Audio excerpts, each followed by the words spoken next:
पीक विम्याचे पैसे तुमच्या खात्यात आले आहेत का? जर आले नसतील तर काय करावं लागेल?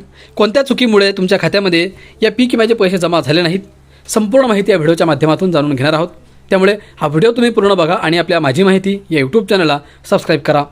शेतकरी मित्रांनो, राज्यातील शेतकऱ्यांसाठी दिलासा ठरणाऱ्या पीक विमा योजनेबाबत पुन्हा एकदा प्रश्नचिन्ह निर्माण झाले आहे. खरीप 2024 आणि 25 रब्बी 2024 आणि 25 हंगामासाठी राज्य सरकारने विमा निधी वितरणाला मंजुरी दिल्याची घोषणा केली असली तरी मार्च 2026 अखेरपर्यंत अनेक शेतकऱ्यांच्या खात्यात एकही रुपया जमा झालेला नाही. कागदोपत्री निर्णय आणि प्रत्यक्ष अंमलबजावणीतील तफावत यामुळे ग्रामीण भागात नाराजी वाढवताना दिसते. सरकारने प्रति हेक्टर 17,500 रुपयांपर्यंत मदतीचे आश्वासन दिले होते.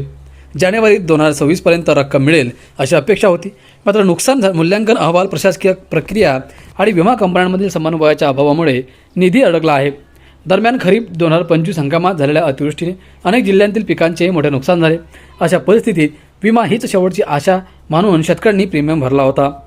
या विलंबामागे काही व्यावहारिक कारणेही आहेत. अनेक अर्जांमध्ये बँक खाते क्रमांकातील चुका, अपूर्ण कागदपत्रे किंवा ऑनलाईन नोंदणीतील त्रुटी आढळल्या आहेत. त्यामुळे क्लेम प्रक्रियेला अधिक वेळ लागत आहे. मात्र या कारणांमुळे संपूर्ण यंत्रणेवर परिणाम होऊन वेळेवर मदत न मिळणे ही गंभीर बाब ठरते. शेतकऱ्यांनी अशा परिस्थितीत निष्क्रिय न राहता पुढाकार घेणे गरजेचे आहे. सर्वप्रथम बँकेत जाऊन विमा स्थिती तपासावी. त्यानंतर संबंधित विमा कंपनीकडे लेखी तक्रार देताना पंचनामा, प्रीमियमची पावती आणि 7/12 उतारा जोडणे आवश्यक आहे.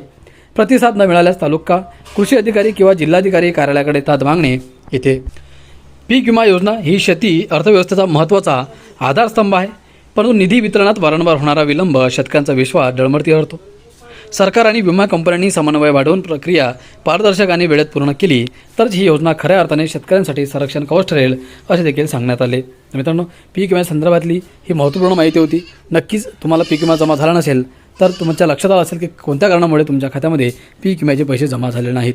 हा व्हिडिओ आवडल्यास लाईक करा, शेअर करा, चॅनलला सबस्क्राईब करा. धन्यवाद.